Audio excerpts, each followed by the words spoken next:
Hey YouTube, welcome to part 6 of my front end loader build, and in this episode we're going to start building the arms. I had initially thought that we might finish the arms in one episode, but I can see now it's going to take two to make sure I go through all the details and everyone understands what I'm trying to get at in the plans.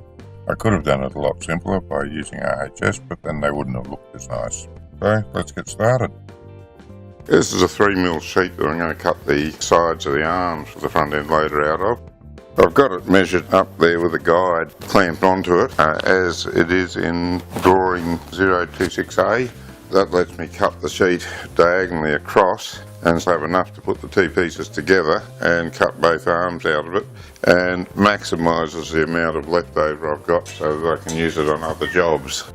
So that's what we're going to do next. We're going to cut the diagonal and then we'll start marking the arms and cut them out.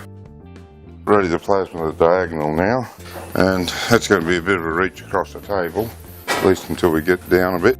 That's because I can't use the other side of the table at the moment, unless I want to move that, which I don't.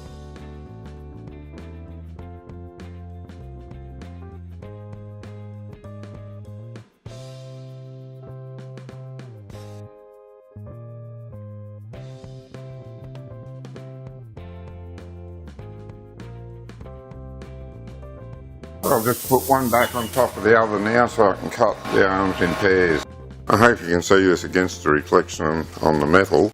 Got the two arms marked out there, and I'm about to set them up for plasma cutting.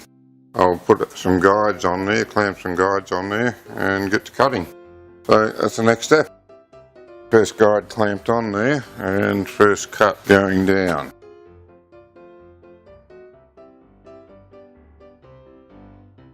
Clamp that again so it doesn't move.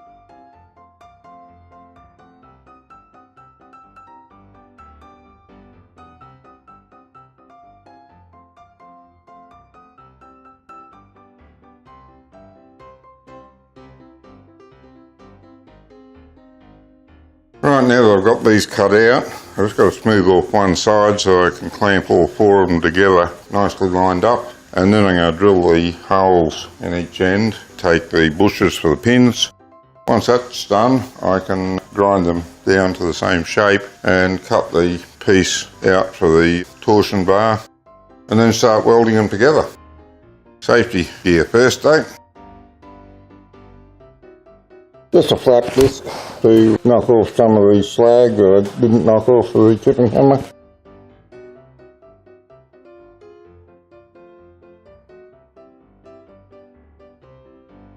Just got that smooth enough. Oh, get rid of that safety gear now. It's a bit hot to be wearing it when you don't have to. Now there's no slag on this side of this pair because this is the side I cut from. Make sure she's all even all round, because given that I cut them out separately, they're not exactly the same. Which is a bit of a shame, but can't be helped, just the way things work out. I make sure she's held really well, but I also need to make sure that they're all out of the way of where I need to put it on the drill stand. Some of these brass grips have seen better days, but they all still work. I've already got my punch marks in there. I'll just make them a little bit bigger with a decent hammer and a punch. Alrighty, I'll take them over to the drill press and I'll drill through them. I won't bother putting that on the video, you've seen plenty of the drilling. I'll just be using the annular cutter. Actually, before I go, I'm going to mark this spot and I'm going to drill the four corners where we need to cut out for the cross member, just so that I can use the plasma and just do these straight lines in between the four holes that I drill there. I won't have to gouge through and I won't have to worry about putting a radius on the corners because it'll already be done with the drill. Well, I've got this plasmaed out for the cross member now. It'll need a bit of tidying up with the burr grinder, so that's fine. I've got these two holes in here through all four. Next job is to grind off the top and bottom faces so that they're all nice and level and smooth. And once I grind that off, I've then got to go and take off this mill scale off around the edge so that I can TIG weld the reinforcing longerons in. I've got more confidence TIG welding them and not warping them than I have stick welding them and not warping them. While I've got all four of the sides clamped together and they're all lined up on the holes that drill through them, perfect opportunity to grind down all the outsides so that they're all exactly the same. Okay, well, you get the idea now. Swing him round, get him nice and flat, even. Even use a square, just make sure you're fairly even across. I'll do the rest of this off camera. So I've just marked both ends of it up. Not that end, I just went all the way around. So I've marked the radius properly, so now I can grind that away and make it look pretty smooth. I'll do that off camera. Right, I've got the longerons all dressed up, ready for TIG welding. I polished two sides of them and I just took the rust cover off the other two sides because I'm only going to TIG weld down the inside seam. The rest is going to be stick welded, so that's why they don't need to be done. But now I've got to go and take the mill scale off the inside edges of this where I'm going to TIG weld the longerons to. That's 10 by 10, so I'll need to go in somewhere between 15 and 20 mils all the way around on all four of them on the inside surface. So that's what I'm about to do now.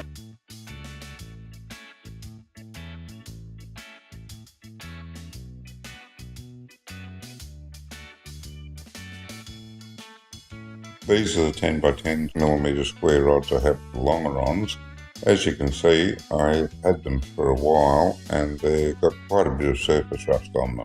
I actually didn't think that this was a bad thing because I would have to remove the mill scale from when they were new, and I thought the rust would look after that to some extent for me, and a flat disc would be all I'd need to look after the rust. But that idea didn't pan out quite the way I thought it would.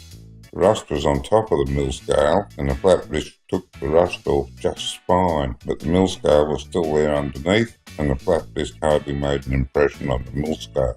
So in the finish I had to use a grinder to remove the mill scale, and that meant that I had to do them one at a time.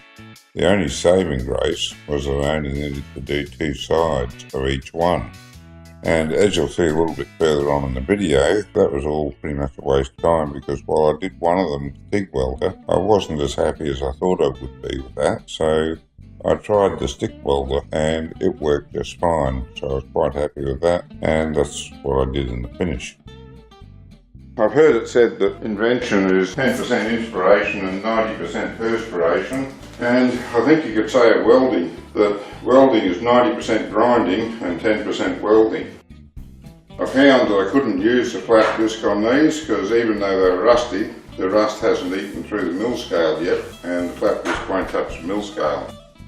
So I've had to put a grinding wheel on and go through and grind it to get through the mill scale. I only need to do two sides, so I just need to make sure I've got it all where I'm going to TIG, and I'm going to use a stick on the outside corners. So I don't need to be as particular with them, I just knock the rust off of it. The stick welding will go through the mill scale alright. So I'll finish these up off camera, you get the idea, there's a lot of grinding in this job. At this stage I was still planning to TIG weld the inside seam of the longerons onto the sides. So I needed to break through the mill scale on the sides, at least for a width a bit wider than the 10 mils of the longerons. I chose to go 15 to 20 mils in and take off all the mill scale in that area so that I could TIG weld.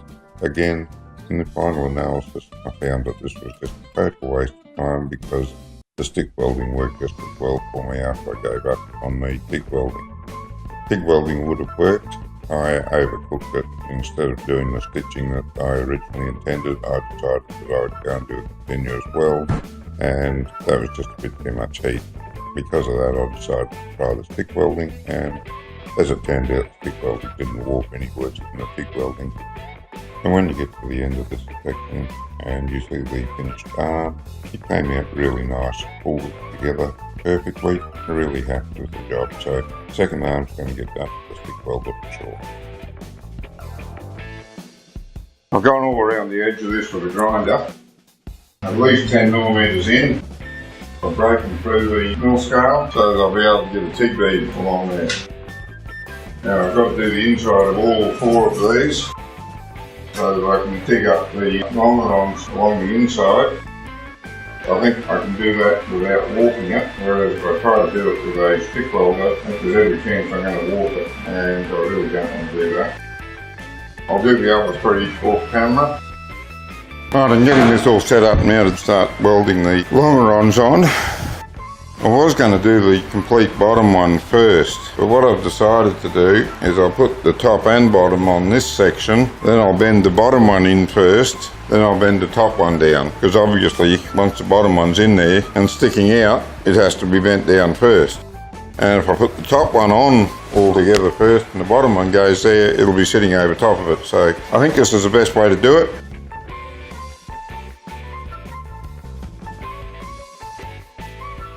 So now I can go along and put some TIG beads in there, and then I'll put the other side on and put some TIGs on it. Right, I'll get my welding gear ready now. Right, TIG time.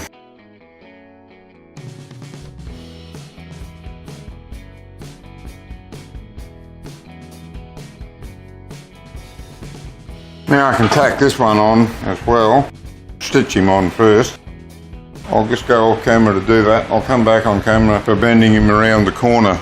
Hopefully it'll work the way I plan and you guys can see how it happens. So my idea for bending this is pretty simple.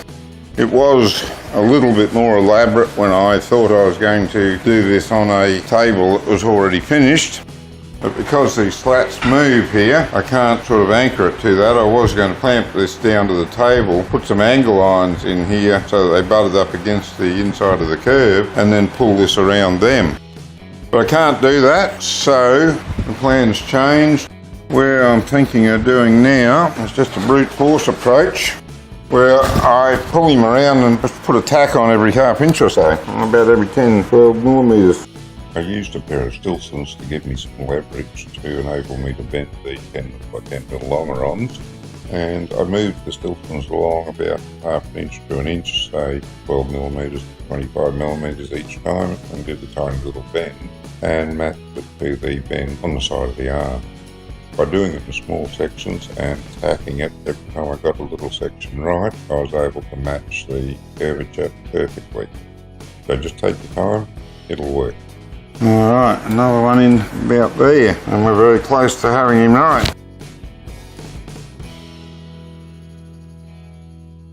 Get him tacked up now. That's the idea. I'll do the top one pretty much the same, and then I'll cut them off exactly through the centre of the hole there.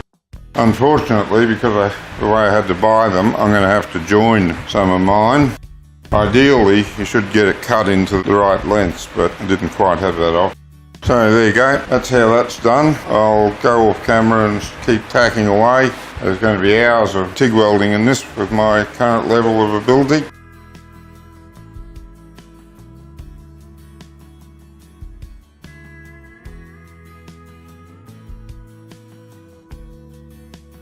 So I've got these all cut to 5mm from the plasma cutter, and I've marked out part 030 and 031. There's two pieces tacked together here still from the other job I did. So I'm just going to use up that scrap and cut them out of that. I'll drill them off camera, but I'll come back with the plasma.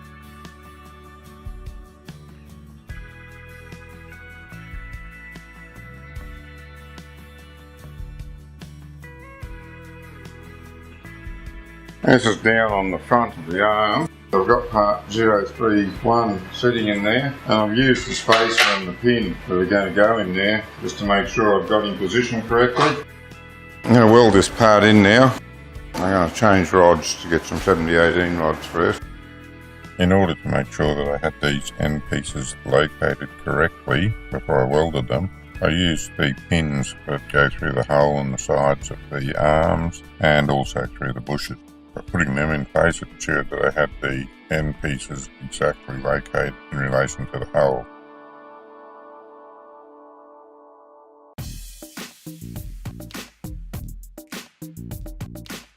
I've done the fit up on this other end, part 030, and he's ready to be welded in place as well. Let's get that done.